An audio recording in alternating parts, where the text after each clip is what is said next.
Olá, meus queridos, graça e paz a todos, em nome de Jesus. Estamos iniciando a nossa aula de hermenêutica. E o que é hermenêutica? Hermenêutica é a ciência das interpretações dos textos. A hermenêutica traz o sentido mais claro dos textos, quer seja a hermenêutica na área do direito, como também a hermenêutica na área bíblica. E estamos iniciando essa aula, e essa é uma aula introdutória, onde iremos observar a importância da hermenêutica para nós, principalmente o cristão. Meus irmãos, o apóstolo Paulo ele vai dizer ao jovem Timóteo que devemos, ou que se devem, manusear bem a palavra da verdade, como um profissional manuseia o seu instrumento, sem dúvida, sem medos de errar, porque ele tem conhecimento do seu instrumento de trabalho. E qual a importância da Bíblia para nós? A hermenêutica, ela vem de uma palavra derivada do grego, Hermes, conhecido como Deus Hermes. Deus Hermes, ele ficou conhecido como aquele que levava o correio, Era o mensageiro que levava as mensagens, as informações na mitologia grega para o deus Apolo, para entre outros deuses, e ele era essa fonte. E ele não só levava a mensagem, mas também trazia a interpretação. Logo, essa aula aqui é uma aula introdutória, onde nós vamos analisar os textos das Sagradas Escrituras para entendermos qual é a importância da hermenêutica em nossa vida. Então você não pode, a partir de hoje, ler a Bíblia de qualquer jeito, ler as Escrituras de qualquer jeito e achar que está correto. Porque as Escrituras, ela tem uma única interpretação. E nós precisamos compreender isso. Muitas das vezes as pessoas leem texto das Sagradas Escrituras e eles aplicam como se as suas aplicações fossem a interpretação do texto, mas que na realidade não é. Ok? Então a hermenêutica, ela é a ciência que interpreta o texto. E dentro da hermenêutica nós temos as ramificações, e trabalhamos a exegese. O que é a exegese? É a interpretação do sentido do texto, ou seja, aquilo que o texto de fato diz. Isso é a exegese. Como também existe a exegese. O que é a exegese? A exegese é quando aquele a quem lê as Escrituras, ele lê, mas ele cria uma ideia, um conceito que não é aquele, e ele usa aquelas ferramentas, ele usa aqueles textos para interpretar aquilo que ele pensa, diferente da exegese. A exegese, ela mostra aquilo que o texto é. Isso é exegese. A exegese, ela serve como uma forma de burlar o sentido. O sentido é aquele, mas a pessoa que está lendo, ele cria um conceito e aplica aquele conceito de forma errônea, equivocada, e chamamos de exegese. É aquilo que queremos dizer do texto. Diferente da exegese, a exegese é aquilo que o texto diz. Então, existem diferenças. A exegese trabalha o sentido do texto, a explicação do texto, o que o texto realmente é, ensina e mostra. A exegese é aquilo que eu quero que o texto diga. o que eu quiser criar do texto, a exegese, eu vou usar a exegese. Então, é isso que precisamos compreender nas Escrituras. Precisamos lembrar que 2 Timóteo, capítulo 3, versos 16 e 17, diz que toda a Escritura, ela é inspirada e proveitosa para ensinar, para redarguir, para corrigir, para instruir em justiça, para que o homem de Deus seja perfeito e perfeitamente instruído em toda a boa obra. Então veja, 2 Pedro também, capítulo 1, verso 20 e 21, vai dizer: sabendo primeiramente isto, que nenhuma profecia da Escritura é de particular interpretação. Primeiramente isso, que nenhuma profecia da Escritura, ela provém de homem, né? Ela é de Deus, mesmo que o homem parafraseie, mesmo que o homem fale numa linguagem mais popular, mas ela é de total inspiração de Deus. E ela serve, né, para produzir aquilo que Deus determinou. Porque a profecia nunca foi produzida por vontade do homem algum, mas os homens santos de Deus falam inspirado pelo Espírito Santo, né? Então, também 2 Pedro 3, 16 e 17 vai dizer assim: falando disto, como em todas as suas epístolas, entre os quais há pontos difíceis de entender, que os indoutos e inconstantes torcem, e igualmente as outras escrituras, para a sua própria perdição. Vós, portanto, amados, sabendo isto de antemão, guardai-vos de que pelo engano dos homens abomináveis sejais juntamente aborrecidos, e decaia a vossa firmeza. Então, observe que as Escrituras, elas sempre foram inspiradas por Deus.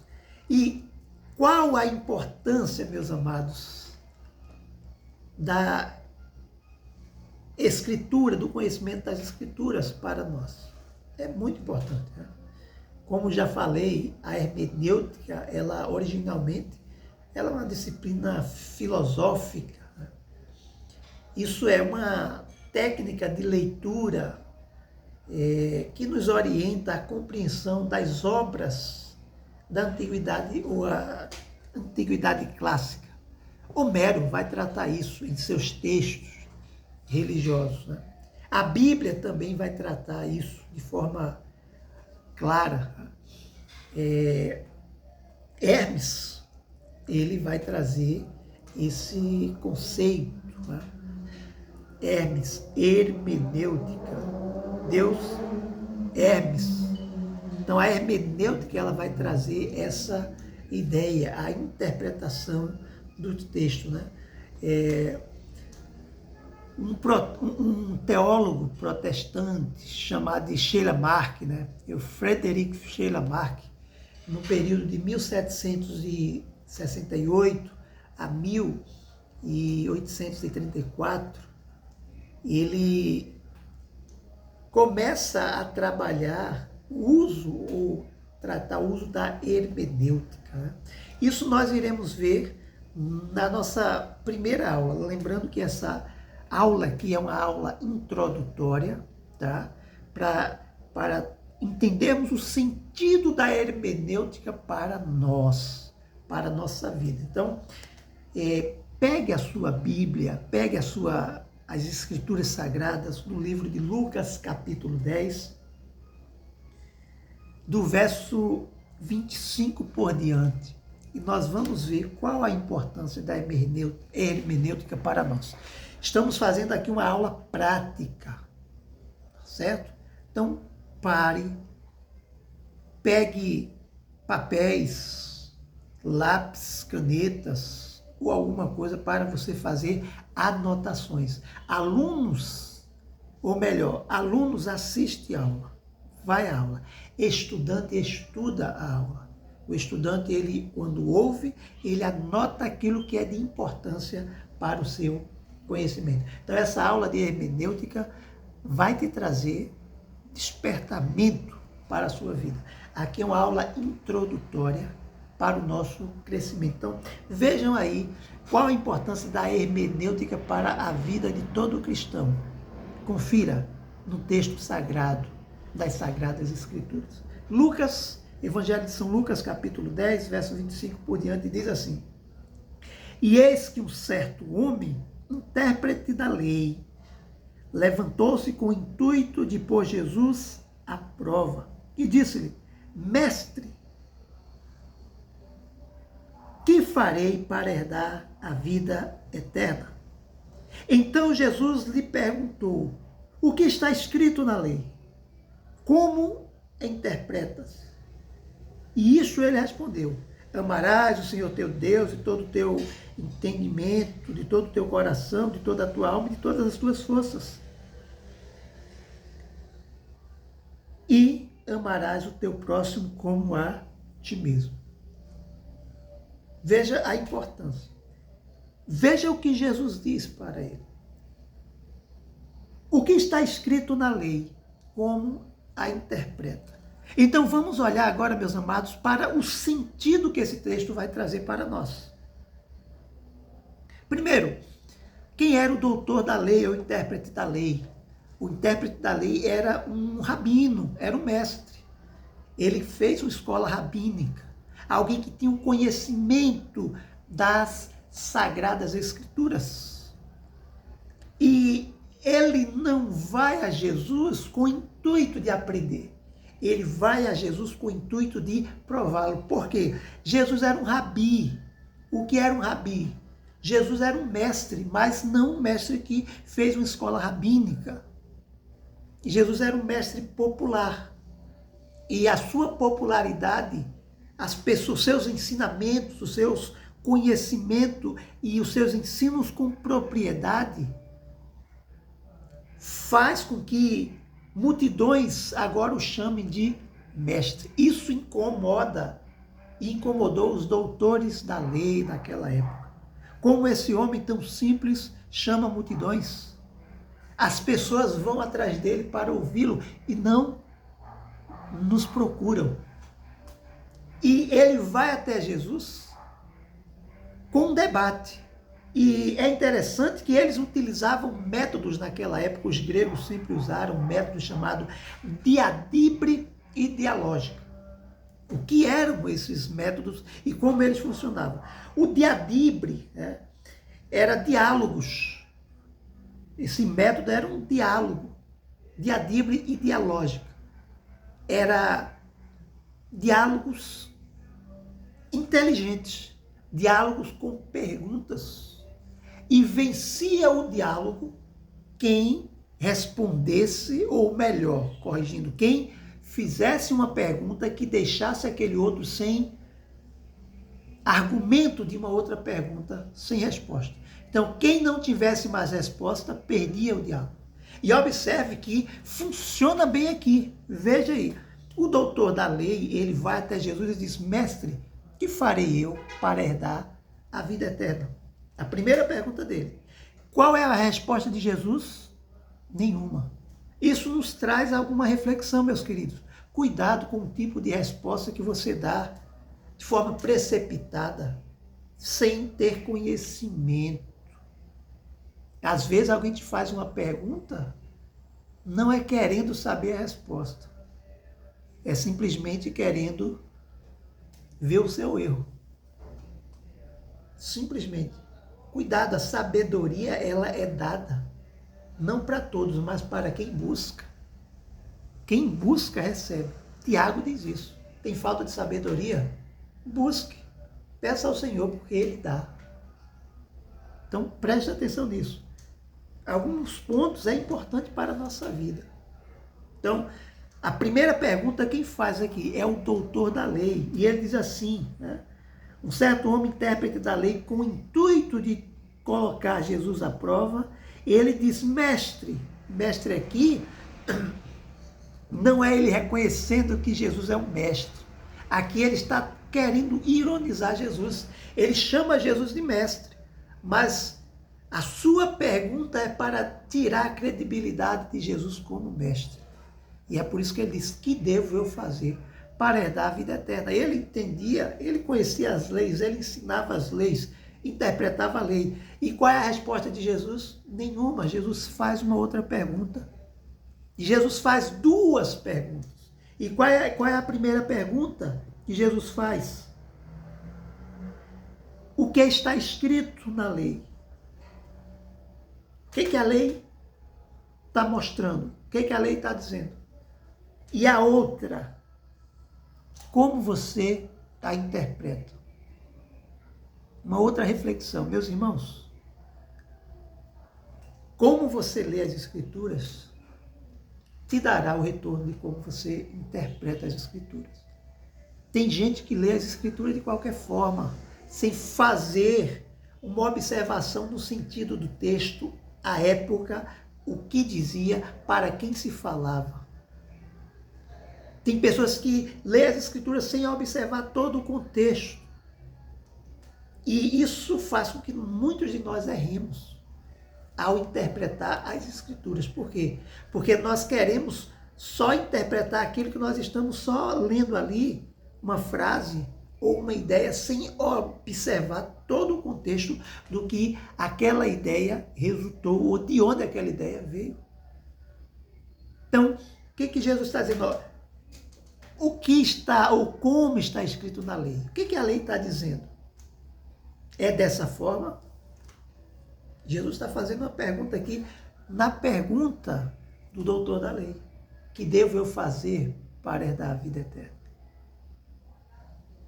E quando ele pergunta que devo fazer, ele está tratando aqui de uma boa obra. Qual é a boa obra que eu devo fazer para herdar a vida eterna? Porque para os judeus, eles só precisavam obedecer os mandamentos e fazer boa obra, e eles já estavam salvos. Então a pergunta aqui é: que devo eu fazer para herdar a vida eterna? Isso foi o suficiente? Logo, Jesus faz uma outra pergunta para ele, após a mesma pergunta que Jesus já tinha feito. Como você interpreta? A minha pergunta agora é para você: como você interpreta? Como você tem lido as Escrituras e como você tem interpretado as Escrituras? Tem importância para você ou não tem? Ou tudo é a mesma coisa? O importante é que Deus falou com você. O importante é que você sentiu um arrepio e a igreja foi ao delírio. Não é bem assim que funciona. As Escrituras não estão preocupadas com o emocionalismo humano. As Escrituras não estão preocupadas se você se arrepiou ou não. As Escrituras, ela tem uma verdade para fornecer. E é uma única verdade. Não existe variedades de verdade. É uma única verdade que ela quer passar. Então, quando a gente lê as Escrituras, a gente não pode ter várias interpretações, porque ela está tratando uma só informação. Ou seja, se eu leio aquele texto, é uma única interpretação para aquele texto. Uma outra pessoa leu e tem outra interpretação. Não está errado. Isso é um erro nosso. Ah, não, mas porque a palavra se renova a cada manhã. Aonde as Escrituras dizem isso, que a palavra de Deus se renova a cada manhã? É um outro equívoco que nós utilizamos em nossos púlpitos ou em nossas escolas bíblicas, né?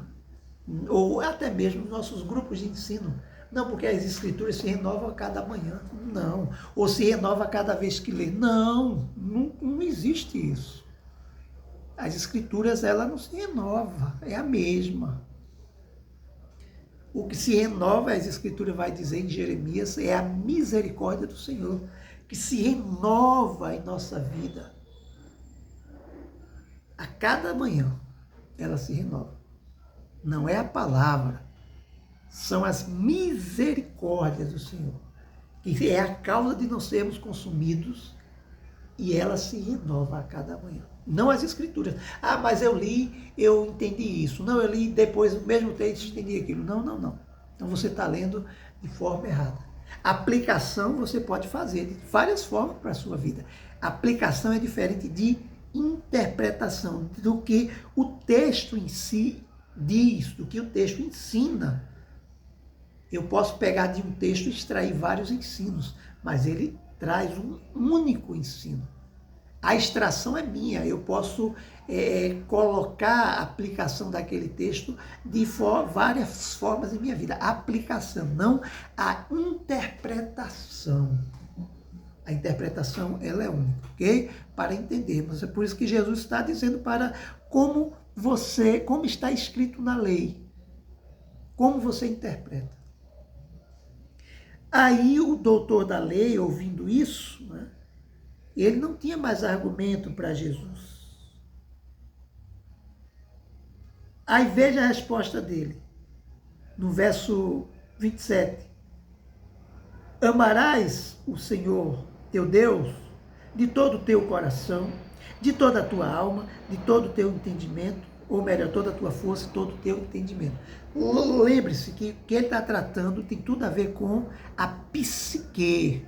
Então, quando você olha, amarás a Deus com todo o teu coração. Coração aqui é alma, tá? Não é o órgão físico que bombeia o sangue para as artérias, não. Aí ele continua, com toda a tua alma, razão, psique, racionalidade, com toda a tua força. Aqui não é força física, tá tudo atrelado aqui à alma, certo? Capacidade, compreensão e todo o teu entendimento. Então observe que o próprio doutor da lei, ele usa as escrituras para dizer, olha, ame a Deus acima de tudo, que seja aquilo que domine a tua mente, seja o amor a Deus. Aí ele acrescenta, e amarás o teu próximo como a ti mesmo. Primeiramente a Deus, acima de tudo e de todos, e depois ao teu próximo como a si mesmo. Então, observe o que ele diz. Aí Jesus, veja o que Jesus diz no verso 28. Respondeste corretamente. Faz isso e viverás. Meus irmãos, o que Jesus está tratando é que muitas das vezes nós conhecemos as leis, conhecemos os ensinos, colocamos, ou seja, ensinamos as pessoas isso, mas não colocamos em prática. E Jesus está dizendo, olha, conhece, ok, você respondeu perfeitamente, coloque em prática. Faça isso e viverá. E o fazer aqui é colocar em prática. Não é conhecer, é exercer, executar. Eu posso conhecer muito sobre Deus, mas não exercer esse conhecimento. Não me relacionar, melhor dizendo, com Ele.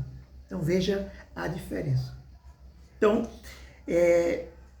aí veja só, Jesus dá a resposta a ele, faça isso e viverá. Ele tentando justificar-se, no verso 29, por quê? Lembra aquilo que eu falei do diatribe e dialógica? Ele não tinha mais resposta, ele não tinha mais pergunta, e as suas perguntas, seus argumentos lógicos acabaram-se. Ele perdeu o combate, ele perdeu, porque Jesus não lhe deu nenhuma resposta, Jesus fez pergunta. E por último, Jesus disse, olha, só te falta uma coisa, é viver isso que tu disse. Acabou-se. Ele não tinha mais o que fazer, não tinha mais o que dizer, não sabia o que fazer, então ele entra com outro argumento. E qual é o outro argumento dele? Aí ele faz uma pergunta, verso 29, tentando justificar-se, ele perguntou, quem é o meu próximo? Logo ele disse para Jesus que devia amar o próximo. E agora ele faz uma pergunta a Jesus, quem é meu próximo? Então Jesus, ele não responde quem é seu próximo. Observe que a parábola agora, que Jesus vai contar, vai fazer com que esse homem reflita sobre quem é seu próximo.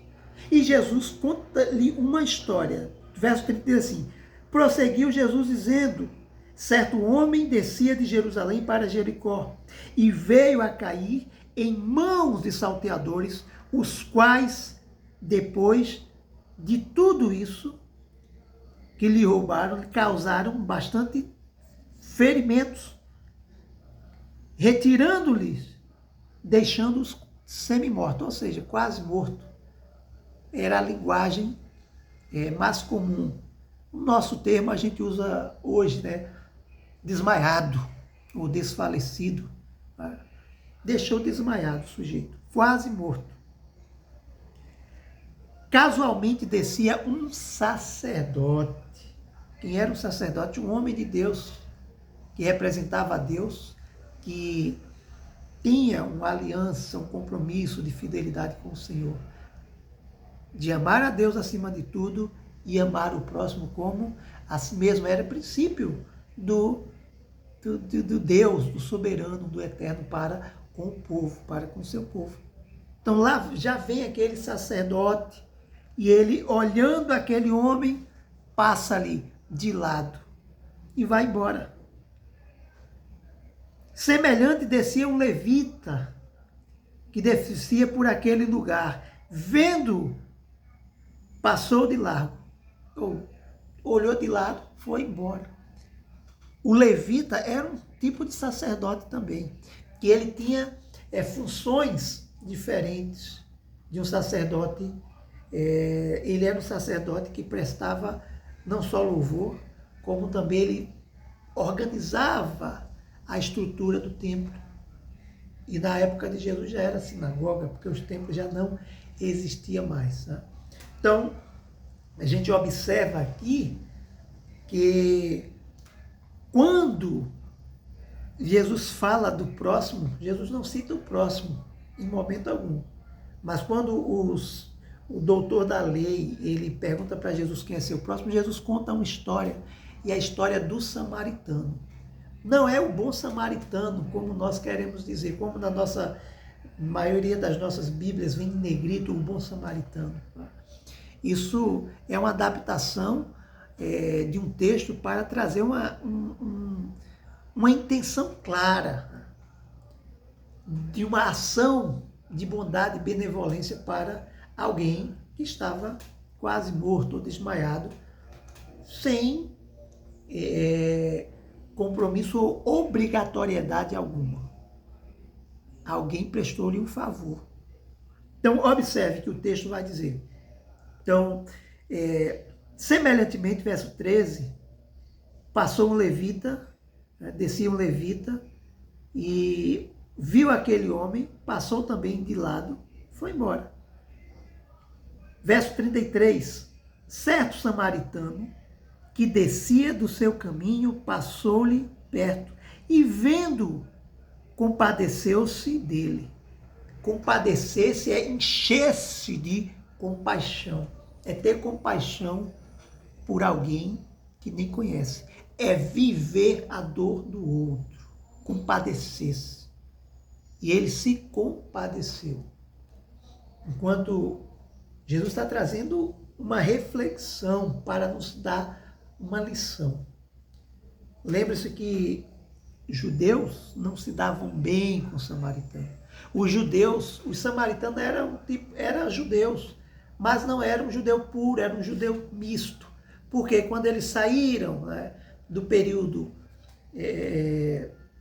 de cativeiro, após exílio, né, muitos ficaram na região de Samaria. E naquela região eles viveram ali, mais próximo, deram continuidade às suas vidas, casaram com pessoas daquelas províncias ali, daquela região de Samaria, e receberam-lhe o nome, né, tiveram agora o nome de samaritano, mas eram judeus que viviam na região de Samaria.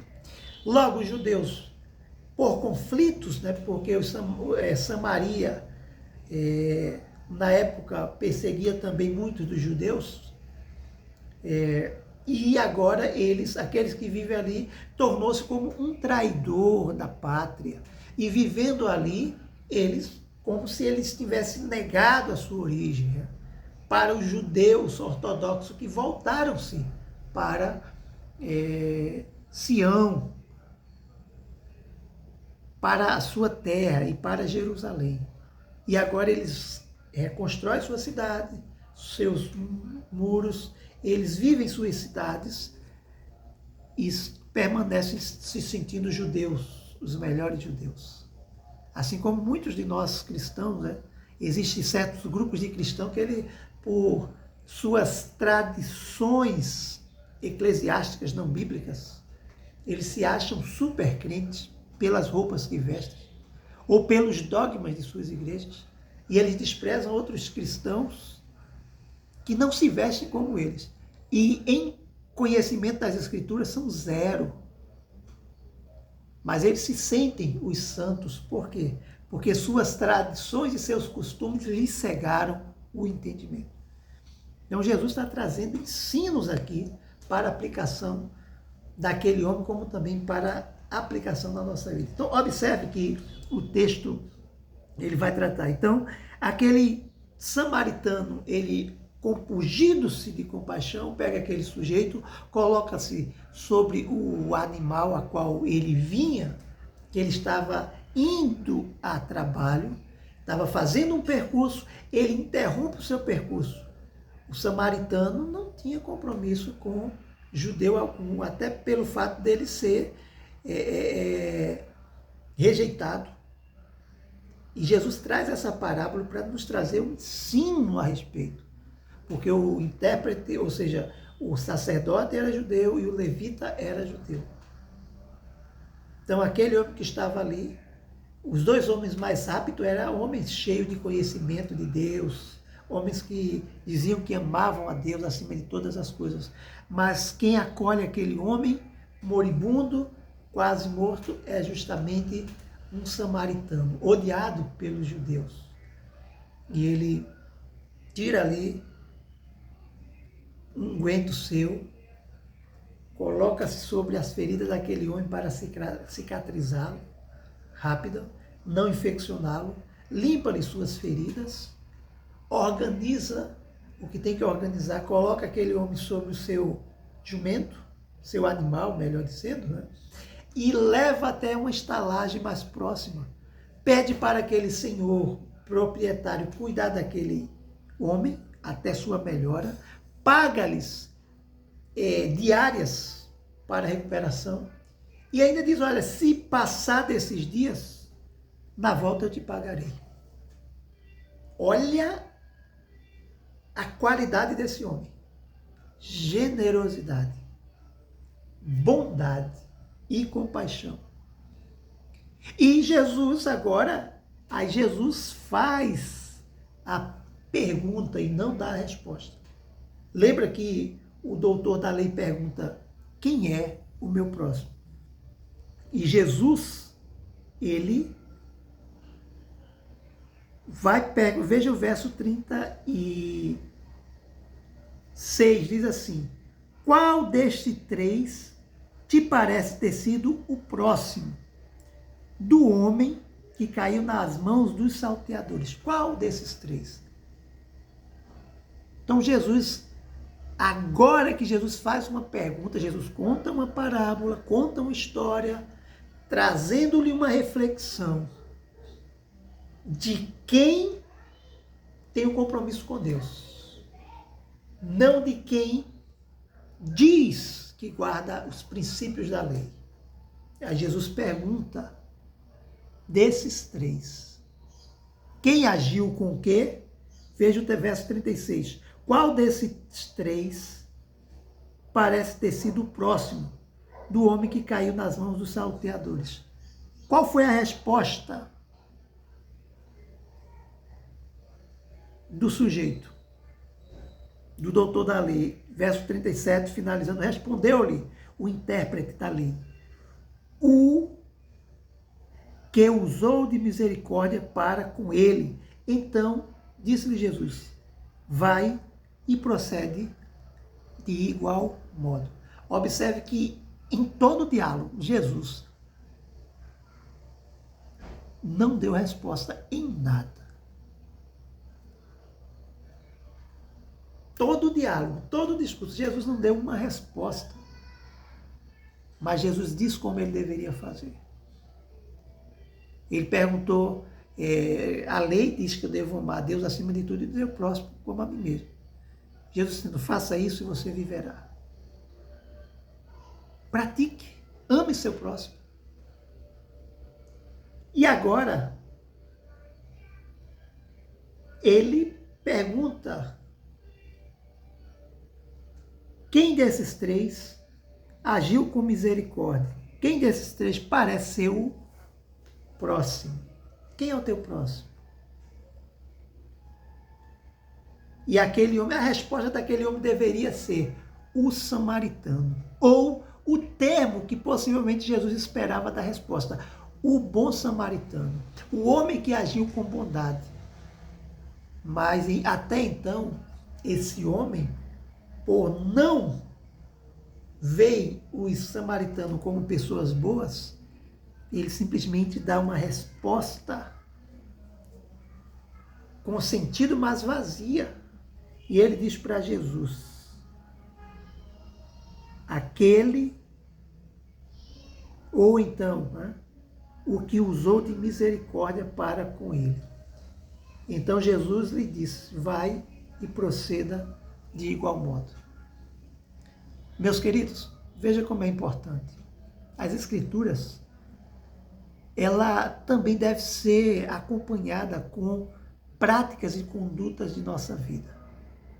Se eu posso ter muitos conhecimentos das Escrituras, mas se eu não tiver vida, se eu não tiver relacionamento, se eu não praticar aquilo, não serve de nada. É como o apóstolo Paulo vai dizer no livro de 1 Coríntios, capítulo 13. É como um sino que faz barulho. E não tem sentido algum, só faz barulho. Tudo tem que ser vivido, praticado e com amor. Então Jesus diz agora para ele, vai e procede de igual modo. Proceder como? Agindo de amor para com o próximo. Meus irmãos, aqui encerramos a nossa aula introdutória de hermenêutica. Você pode curtir, compartilhar, enviar para os seus amigos e irmãos. Você pode seguir aí o nosso canal. E quando iniciarmos as nossas aulas normais, você verá o quanto é importante a hermenêutica na sua vida.